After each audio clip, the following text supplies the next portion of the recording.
Hello everyone. कल आपका Hindi NIOS का पेपर है, सब्जेक्ट कोड जिसका 301 है। टेंशन में होंगे कहीं ना कहीं। और हिंदी जैसे सब्जेक्ट जो कि आपके लिए बहुत ही ज़्यादा इम्पोर्टेंट है, क्योंकि ये आपकी अच्छी खासी परसेंटेज बना सकता है और गिरा भी सकता है। आपको इस सब्जेक्ट को हल्के में नहीं लेना, क्योंकि ये इजी तो है, लेकिन कहीं ना कहीं आप इससे अपनी परसेंटेज बना सकते हैं। इसलिए इसको हल्के में नहीं लेना, इसको ज़्यादा से ज़्यादा अच्छे से करना है, ताकि अगर आपकी परसेंटेज अगर अदर सब्जेक्ट में कम मार्क्स भी आ रहे हो तो अच्छे बन सके, और अच्छे आ रहे हो तो और भी अच्छे हो सके। बहुत इजी सब्जेक्ट है। स्टार्ट करते हैं। तो इस वीडियो में मैं आपको ये बताने वाला हूँ, कल आपका एग्जाम है तो मैं ये बता दूंगा कि आपको कौन कौन से चैप्टर और अच्छे से रिवाइज कर लेना है। अगर पढ़ा होगा तो अच्छी बात है, उनको और अच्छे से रिवाइज कर लेना। नहीं पढ़ा है तो पढ़ लेना।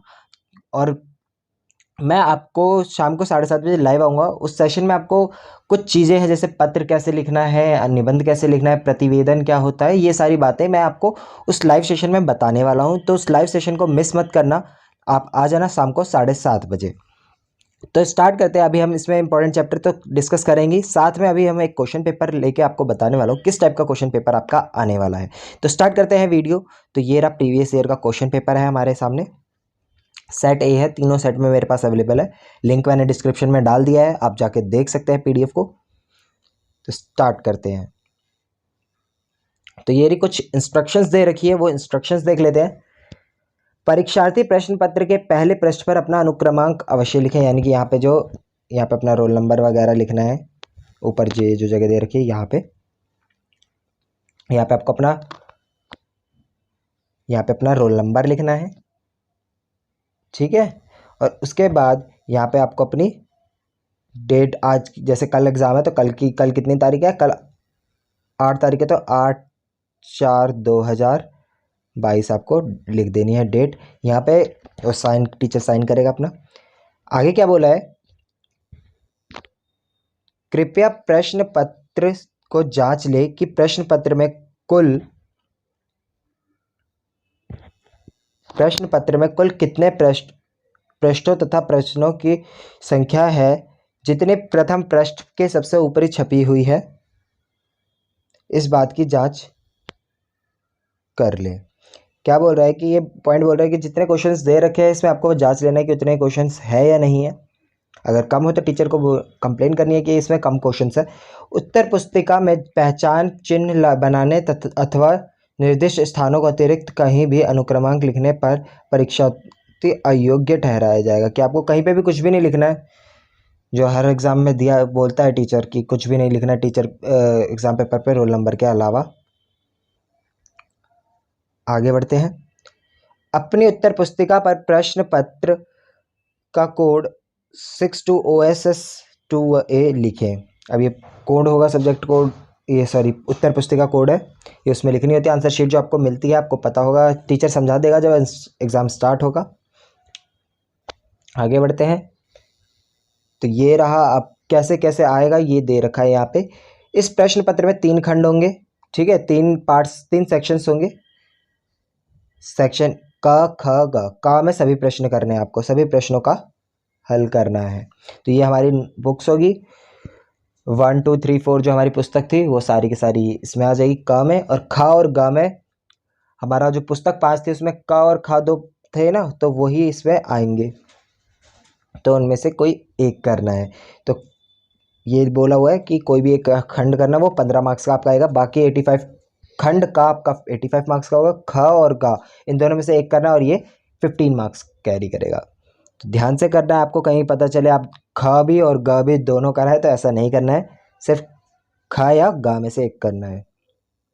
आगे बढ़ते हैं। अब ये देखिए यहाँ पे सब प्रसंग व्याख्या करनी है। तो सब प्रसंग व्याख्या में क्या करना होता है ये मैं आपको शाम को लाइव आऊँगा तो बता दूंगा कि क्या क्या करना होता है। इसमें थोड़ा सा हिंट दे देता हूँ मैं।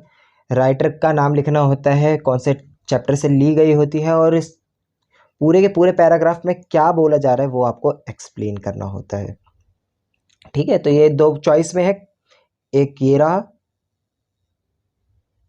और एक ये रहा। इन दोनों में से कोई एक करना है। ऐसे ही सेम टू सेम आपके पेपर में भी आएगा, कोई एक पैराग्राफ दे देगा पोएम में से उठा के और बोलेगा दोनों में से एक करना है। आगे क्या दे है,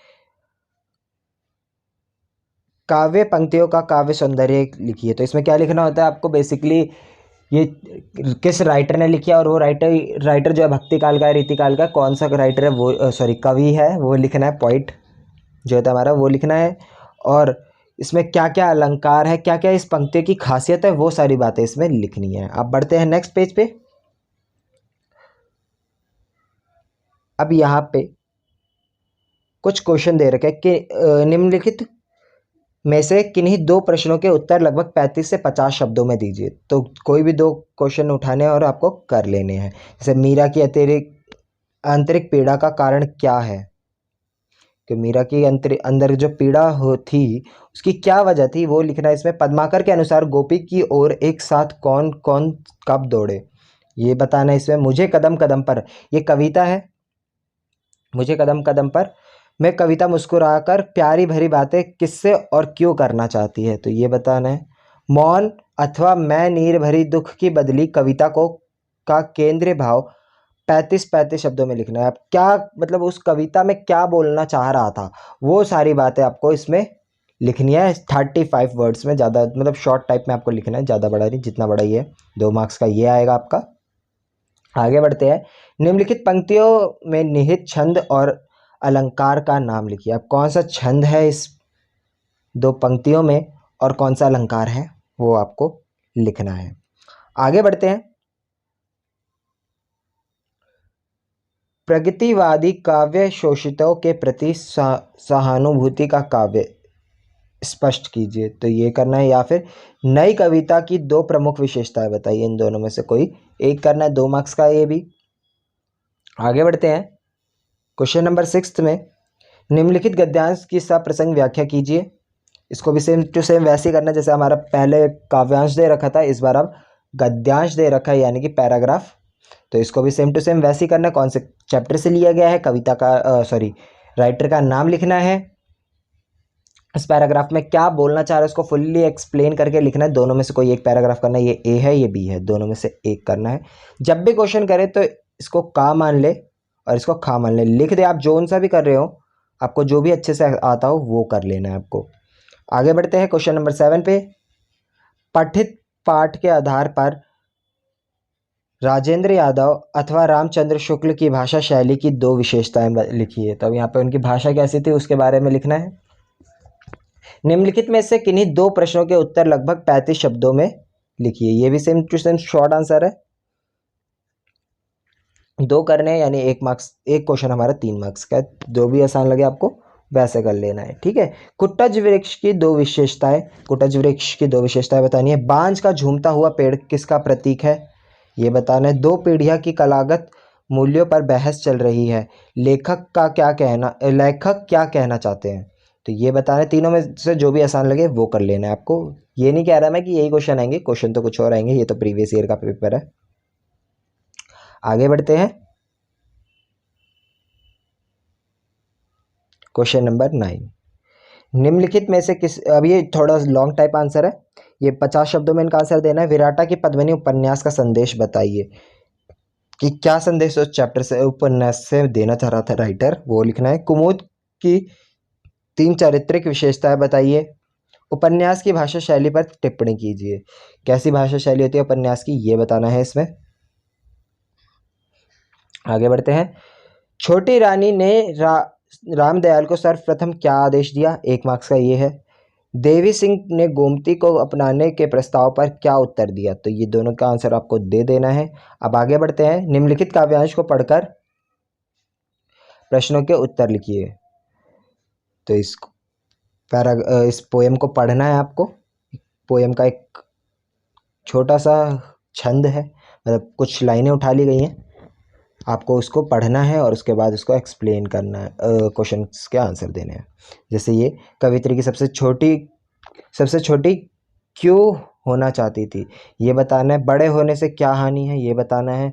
माथा छल किस प्रकार करती है, ये भी बताना है। बेटी माँ में क्या दिखाने की इच्छा कर रही है, इस कविता में कौन सा भाव है।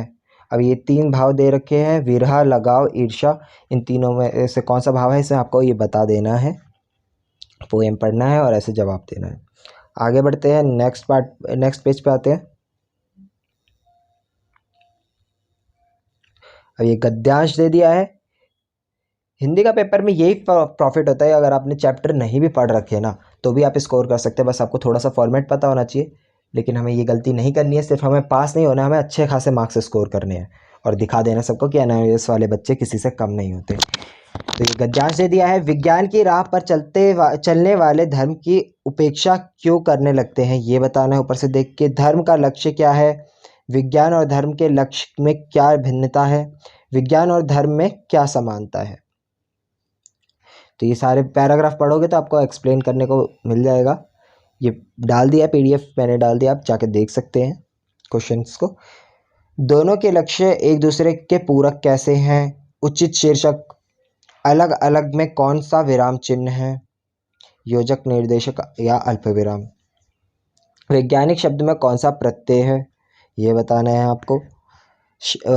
उपसर्ग और प्रत्यय अगर आपको नहीं पता होगा तो ये भी मैं लाइव जब आऊँगा उस टाइम आपको सारी बातें एक्सप्लेन कर दूंगा, वरना ये वीडियो बहुत लंबी हो जाएगी अगर मैं ये सारी बातें इसमें बताने लग गया तो। ज़्यादा लेंदी वीडियो नहीं करनी हमें ये। ऑलरेडी ये 11 मिनट की हो चुकी है।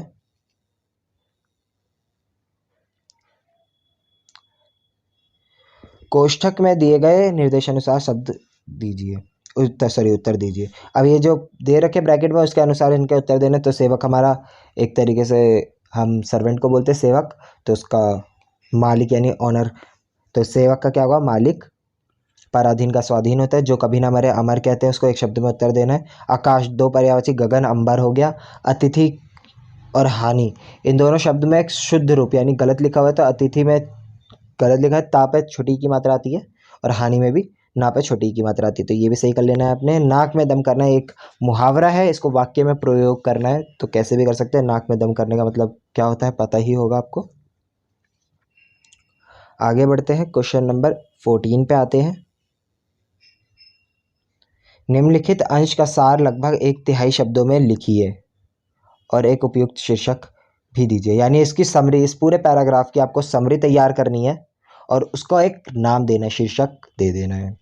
तो जो जो मेन पॉइंट होंगे आप उसको लिख देना है बिल्कुल शॉर्ट लैंग्वेज में, जैसे इंग्लिश में नॉट राइटिंग आता है वैसे ही, नॉट राइटिंग समरी राइटिंग वैसे ही है ये भी। आगे बढ़ते हैं क्वेश्चन नंबर 15 पे। निम्नलिखित में किसी एक विषय पर लगभग 300 शब्द में निबंध लिखना है। अब 4 टॉपिक दे दिए आपको, आपके पेपर में भी 4 टॉपिक आएंगे, 4 में से किसी एक पे आपको अनुच्छेद लिखना है। तो देखो मेरा प्रिय लेखक तो कहीं ना कहीं मुश्किल हो जाता है, तो जो इसमें मित्रता का महत्व, मित्रता पे तो आप सभी बहुत कुछ लिख सकते हैं, आपको पता ही होगा, कॉमन सा टॉपिक है, बहुत ही कॉमन टॉपिक है, आराम से लिख लेंगे। सिकुड़ते वन, इसके बारे में भी लिख दोगे। विद्यार्थी अनुशासन, ये भी लिख लोगे, लेकिन किस तरीके से लिखना है, सबसे पहले भूमिका लिखेंगे, एक्सप्लेन करेंगे क्या रिजल्ट होता है, ये सारी चीज़ें जो है पैराग्राफ में लिखी जाती है। तो ये भी तरीका मैं आपको इवनिंग में बताने वाला हूँ, तो मिस मत करना इवनिंग का सेशन, लाइव सेशन, वरना बहुत ज़्यादा नुकसान हो जाएगा आपका, मैं नहीं चाहता आपका नुकसान हो। और ये वीडियो ज़्यादा से ज़्यादा शेयर कर देना अपने फ्रेंड्स के साथ, और चैनल पे नए हो तो चैनल को सब्सक्राइब कर देना। वीडियो को लाइक करने से क्या होता है कि कॉन्फिडेंस बढ़ता है हमारा भी, हमें भी बहुत अच्छा लगता है कि लोग हमारी वीडियो देख रहे हैं और पसंद कर रहे हैं। निम्नलिखित विषयों में से किसी एक का भाव पलवल लिखना है। अब भाव पलवल लिखना है, ये भी मैं आपको समझा दूंगा भाव पलवल कैसे लिखा जाता है, दोनों को करने जरूरी है, सॉरी एक करना है। तो ये कितने मार्क्स का, 3+2, 5 मार्क्स का है ये, किसी में विषयों में से किसी एक पर। हाँ, आप किसी पहाड़ पर छुट्टियां मनाने गए थे, अचानक बर्फबारी होने लगी, अपने अनुभव को 35 शब्दों में लिखिए। तो ये 2 मार्क्स का ये है और 3 मार्क्स का ये होगा, इन दोनों में से कोई एक करना है आपको, तो 3 मार्क्स मिल जाएंगे और ये कर लोगे आप। तो छुट्टी मनाने वाले तो बहुत ही कॉमन है, जैसा भी आप फील करोगे बस जस्ट इमेजिन करना है और लिख देना है उसके बारे में। आगे बढ़ते हैं,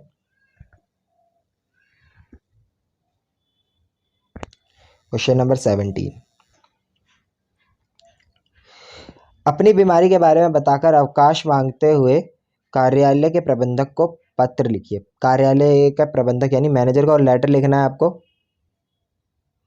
ज़्यादा ही छोटा हो गया ये, हाँ अब ज़्यादा ही मोटा हो गया,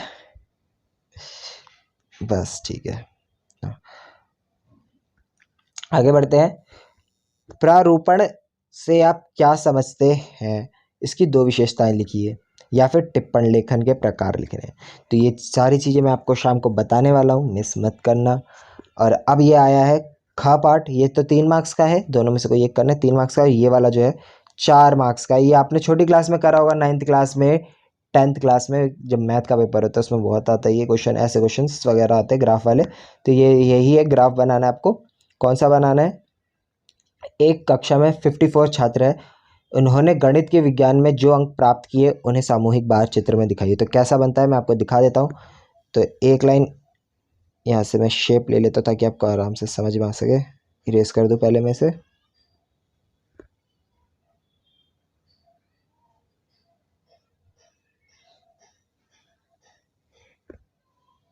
तो ऐसे ऐसे करके कुछ मान लेते हैं हम पॉइंट्स, ठीक है। और एक पॉइंट इधर जाएगा और एक पॉइंट इधर होगा। ये हमारा वाई एक्सिस होता है, ये हमारा एक्स एक्सिस होता है। और दोनों का ग्राफ हमें क्या बनाना है? एक साथ बनाना होगा। जैसे मान लीजिए ये यहाँ पे है, ये थोड़ा थोड़ा टेढ़ा मेढ़ा बन रहा है, तो यहाँ पे दोनों का साथ में आपको बनाना होगा ऐसे करके कि एक छोटा है एक में कम है। मान लीजिए यहाँ पे 5, यहाँ पे 5 है, ये वाला जो पॉइंट है ये वाला ऊपर वाला 5 है, और ये जो नीचे वाला है हमारा ये 4 है। एक इसमें साइंस के लिए एक कॉलम बना लेना आपको ऐसे करके डब्बा। ये साइंस का हो गया, विज्ञान मैं छोटे में लिख दे रहा हूँ वी, और ये मैथ का हो गया, इसमें मैं कलर कर देता हूँ, ये विज्ञान का हो गया, ठीक है। तो ऐसे आपको बना लेना है, ये बस जस्ट एग्जांपल था, पूरा क्लियरली मैं आपको शाम को बता दूंगा कैसे करना है।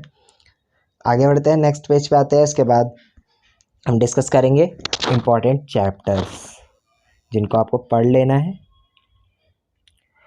निम्नलिखित में से किन्हीं दो का अर्थ लिखिए। अब ये खंड खा चालू हो गया, मैंने बताया था खंड का वहाँ पे खत्म हो चुका है। खंड खा और ग में से एक करना है अपने आपको, डिसाइड करना है। जिसकी भी अपने प्रैक्टिस करियो, प्रिपरेशन करियो, उस पर लिख देना है। निम्नलिखित शब्दों में से किन्हीं दो के अर्थ लिखिए। अभी कौन सा वाला है? सूचना प्रौद्योगिकी और हिंदी। मैं कहूँगा आप खंड खा वाला जो हमारा है उसको करें पुस्तक 5 में से। संपादकीय कक्ष, लेखमाला या अंक, इन तीनों में से किसी दो पे आपका अर्थ लिखना। और ये अगर दोनों का अर्थ जब लिख दोगे तो आपको 1 मार्क्स मिल जाएगा, हाफ मार्क्स का 1 है। एक ही वस्तु के विज्ञापन को अलग अलग माध्यमों पर अलग ढंग से क्यों लिखाया जाता है, ये लिखना है आपने। अखबार लोकतंत्र की क्या रक्षा करते हैं कैसे? अब ये लिख देना है। आप सबको पता है लोकतंत्र की रक्षा अखबार कैसे करता है, सरकार की नीति वगैरह हमारे सामने न्यूज़पेपर के जरिए आती है। अब दोबारा क्वेश्चन नंबर 20, किन्हीं दो के उत्तर लिखिए। प्रिंट मीडिया में कंप्यूटर का उपयोग बताइए। समाचारों का चुनाव करते समय किन बातों पर ध्यान रखा जाता है, ये लिखना है। अनुवाद के संचार माध्यमों की भाषा क्या क्या प्रभाव पड़ता है, ये लिखना है इसमें। आगे बढ़ते हैं, क्वेश्चन नंबर 21, और ये लास्ट क्वेश्चन होगा। ये 4 मार्क्स का था, 2-2 मार्क्स से एच क्वेश्चन थे, एक करना था। अब ये 3-3 मार्क्स के हैं क्वेश्चन। आपको अपनी 4 साल पुरानी कार बेचनी है। समाचार पत्र में एक विज्ञापन तैयार कीजिए। तो ये भी मैं आपको बता दूंगा विज्ञापन कैसे लिखा जाता है, क्या क्या बातें लिखी जाएंगी। अब जैसे कार का ही है, फॉर एग्जांपल ये कार वाला ही है, तो कार का कलर कैसा है, कौन सा मॉडल है, कौन से ईयर में निकली है, कितने साल चली है, और उसका प्राइस कितना रखा है आपने, ये सारी बातें उसमें लिखनी है आपने। और आपका एड्रेस वगैरह, मोबाइल नंबर, ये सारी बातें उसमें आ जाएंगी। अपने घर के पास हुई एक सड़क दुर्घटना के बारे में समाचार आलेख तैयार कीजिए। अब समाचार आलेख में क्या लिखा जाता है कि दुर्घटना कब हुई, कैसे हुई, कहाँ हुई, ये सारी बातें उसमें लिखी जाती है। शाम को पूरे क्लियरली एक्सप्लेन कर दूंगा मैं, आपको टेंशन नहीं लेनी है, ठीक है। अब बार बार मैं बोल रहा हूँ ये बात, तो इसलिए बोल रहा हूँ ताकि आप मिस ना करो, लाइव आ जाओ। अच्छा लगता है जब ज़्यादा के ज़्यादा से ज़्यादा लोग हों। अब यहाँ पे भी सेम वैसे ही है, 2 प्रश्नों के 2 का अर्थ लिखना है। इनमें से सीरा बाइट गुरुत्व में से किन्हीं 2 का अर्थ लिख देना है। सुश्रुत संहिता क्या है, ये बतानी है आपने। विज्ञान अंधविश्वासों से बचना कैसे सिखाता है, ये लिखना है। तो ये विज्ञान की भाषा, ये भी इजी है, कोई सा भी कर लेना है आपने। नेक्स्ट पे आते हैं, जनसंख्या वृद्धि होने से समस्याएं लिखिए। अब ये तो बहुत ही आसान हो गया, जैसे इसमें आप आराम से लिख सकते हो। दोनों में से अशिक्षित जनसंख्या वृद्धि का कारण कैसे बनती है। अब दोनों बहुत ही आसान टॉपिक है, कोई सा भी लिख सकते हो, 4 मार्क्स का है। क्लियरली आपको नियर बाय नहीं भी लिखना तो 100 वर्ड्स में इसको लिखना ही लिखना है। सीधा बोला जाए तो आपको 1 पेज का पूरा भरना है, 1 पेज में पूरा का पूरा। एक साइड का जो होता है, ऐसे नहीं बोल रहा कि पूरा एक खड़ा पेज जो होता है हमारा, 1 साइड इधर 1 साइड इधर, वैसे वाला नहीं, सिंपल 1 साइड का। कंप्यूटर से क्रांति कैसे आई ये बताना है। सामान्य भाषा और वैज्ञानिक भाषा में क्या अंतर है, तो वो इसमें बताना है। अब आते हैं हमारे इंपॉर्टेंट चैप्टर पे। अब इंपॉर्टेंट चैप्टर कौन कौन से हैं वो करना है आपने, और कौन कौन से छोड़ने हैं वो भी बताने वाला हूँ। तो स्टार्ट करते हैं। तो सबसे पहले हमारा आ गया कविता कैसे पढ़े, तो ये छोड़ देना है आपको। रैदास कर लेना है, इसमें पूछ सकता है, छंद वगैरह इसमें से क्वेश्चन आते हैं। तुलसीदास हो गया, मीराबाई हो गया, रहीम हो गया, ये छोड़ देना आपको। गद्य कैसे पढ़े, एक था पेड़ और एक था ठूठ, ये इंपॉर्टेंट चैप्टर है। दो कलाकार इंपॉर्टेंट चैप्टर है, ये छोड़ देना है। अब कट मार दे रहे हो, जो आपको छोड़ देने हैं चैप्टर उसको छोड़ बिल्कुल नहीं करना, कट मार दिया मैंने रेड कलर से। सार कैसे लिखे, ये मैं कहूँगा अगर टाइम मिले तो करना, वरना मत करना, ऐसा बोलूँगा मैं आपको इसके लिए। आगे बढ़ते हैं। सेकंड बुक से कौन कौन से हैं, सेकंड बुक से ज़्यादा नहीं, बिहारी आपको करना है, पद्माकर करना है, सूर्यकांत त्रिपाठी निराला और महादेवी वर्मा और अनुराधा वाला करना है। बाकी ये छोड़ देना है, ये छोड़ देना है, ये भी छोड़ देना है। पीढ़िया और गठिया तो अगर आपको टाइम मिले तो कर लेना है, लेकिन ये अनपढ़ बनाए रखने की साजिश छोड़ देना। कुटच छोड़ देना है। पत्र कैसे लिखे ये भी छोड़ देना, ये तो मैं आपको बता दूंगा पत्र कैसे लिखना है, तो इसको छोड़ देना है टॉपिक को। आगे बढ़ते हैं, पुस्तक 3 पे आते हैं। पुस्तक 3 में कौन कौन से करने हैं।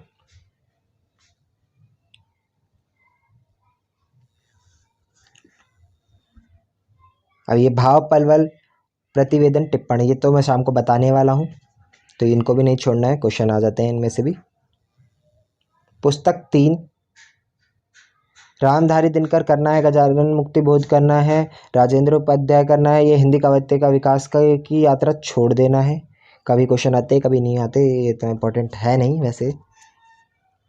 क्रोध छोड़ देना है आपने। आखिरी चट्टान करना है, जिजीविषा की विजय ये कर लेना है। निबंध कैसे लिखी ये मैं बता दूंगा। तालिका आरेख ये तो मैंने अभी बता दूंगा आपको, तो ये भी छोड़ देना है आपको, ये भी छोड़ देना है। परियोजना कैसे लिखना है ये भी छोड़ देना है। ये जितने भी चैप्टर बचे ये मैं आपको शाम को एक्सप्लेन कर दूंगा, तो आपको टेंशन नहीं लेना है, ठीक है। आगे बढ़ते हैं, पुस्तक 4 पे आते हैं। तो ये दोनों में से कोई एक कर लेना, मैं कहूँगा विराटा की पद्मिनी कर लेना, क्योंकि ये इंपॉर्टेंट है। ये 3 लघु कथा है तो इतना नहीं पूछता, अगर टाइम बचे तो आप कर लेना, वरना ये विराटा की पद्मिनी तो जरूर कर लेना। बाकी अब पुस्तक 5 का मैंने बता दिया, दोनों में से क और ख में से कोई भी एक करना है। आज की वीडियो में इतना ही, मिलते हैं शाम को 7:30 बजे जब मैं लाइव आऊँगा। आपको भी आ जाना है और उस सेशन को मिस नहीं करना है। Thanks for watching us, have a nice day, all the best for your exam. Channel पे नया हुए हो तो चैनल को सब्सक्राइब कर लें। Bye bye.